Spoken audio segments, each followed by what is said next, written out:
सालों पहले की बात है। काशी नगरी में रामदास नाम का एक मोची रहता था। वह काफी नेक दिल इंसान था। हर किसी की मदद के लिए हरदम तैयार रहता था। उसके पास कोई भी मदद मांगने के लिए आए तो उसे उदास होकर नहीं लौटना पड़ता था।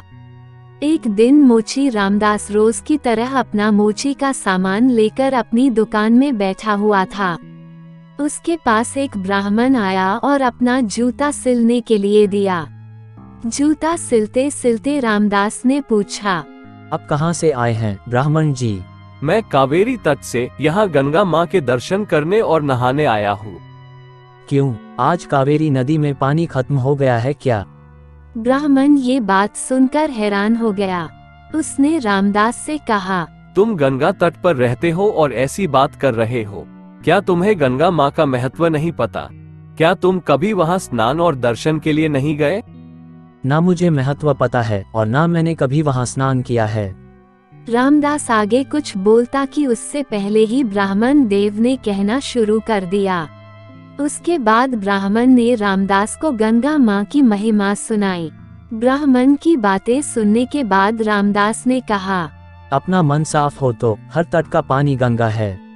आपका जूता ठीक हो गया है। अब गंगा किनारे जाते हुए क्या आप मुझ पर एक एहसान करेंगे? जरूर, बताओ क्या करना है।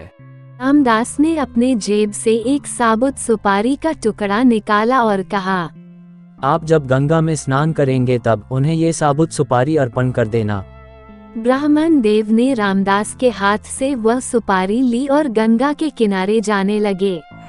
वहां स्नान करने के बाद ब्राह्मण देव ने हाथ में सुपारी लेकर गंगा माँ को पुकारते हुए कहा, माँ, ये रामदास ने आपके लिए भेजा है, इसे स्वीकार कीजिए। इतना कहकर ब्राह्मण देव ने उस साबुत सुपारी को गंगा में बहा दिया। थोड़ी ही देर में गंगा में एक हाथ बहते हुए आया और ब्राह्मण के पास रुक गया। उस हाथ में एक सोने का एक कंगन था। उसी समय एक आवाज आई, मेरी तरफ से यह कंगन रामदास को दे देना। गंगा माँ की तरफ से रामदास के लिए सोने का कंगन आता देख ब्राह्मण हैरान हो गया। दंग ब्राह्मण ने कंगन को हाथ में उठा लिया। कंगन हाथ में लेते ही ब्राह्मण के मन में लालच आ गया।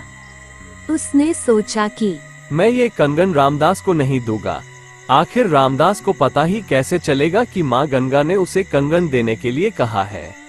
इस सोच के साथ ब्राह्मण आगे बढ़ने लगा।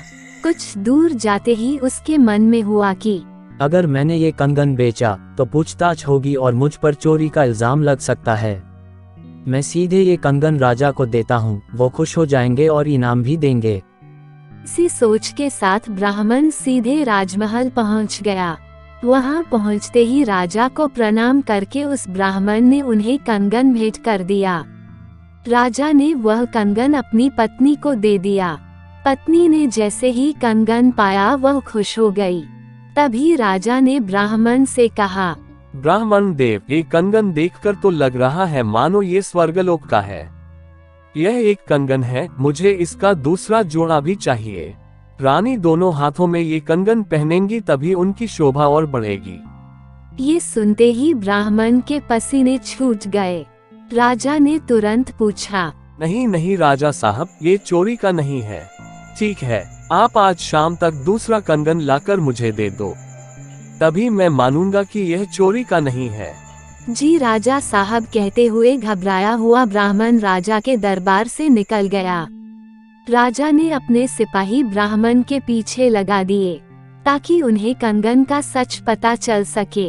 राजमहल से निकलकर ब्राह्मण सीधा रामदास के पास गया। उसने गंगा माँ द्वारा दिए गए कंगन, उसके मन के लालच और राजा की फरमाइश सबके बारे में रामदास को बता दिया।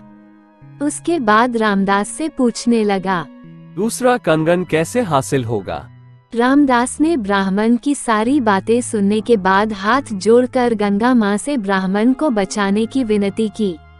1 मिनट के बाद रामदास ने अपने सामने रखी एक बाल्टी में हाथ डाला और उससे वैसा ही कंगन निकाल लिया। ब्राह्मण ये देखकर हैरान हो गया। उसका पीछा कर रहे राजा के सिपाही भी यह चमत्कार देखकर दंग हो गए। ये सब देखकर वो सीधे राजा के पास पहुंच गए और उन्हें सारी बातें बता दी। इधर ब्राह्मण भी रामदास को धन्यवाद कहकर कंगन लेकर राजमहल निकल गया। वहां पहुंचते ही ब्राह्मण राजा को कंगन दे दिया। राजा ने उससे कुछ नहीं पूछा और चुपचाप कंगन ले लिया। कंगन लेने के बाद राजा खुद अपने सिपाहियों के साथ रामदास की दुकान पर गए और रामदास को गंगा माँ की भक्ति के लिए इनाम दिया। इंसान सिर्फ दिखावा करके कुछ हासिल नहीं कर सकता। भक्ति, मान सम्मान सब दिल से होना चाहिए।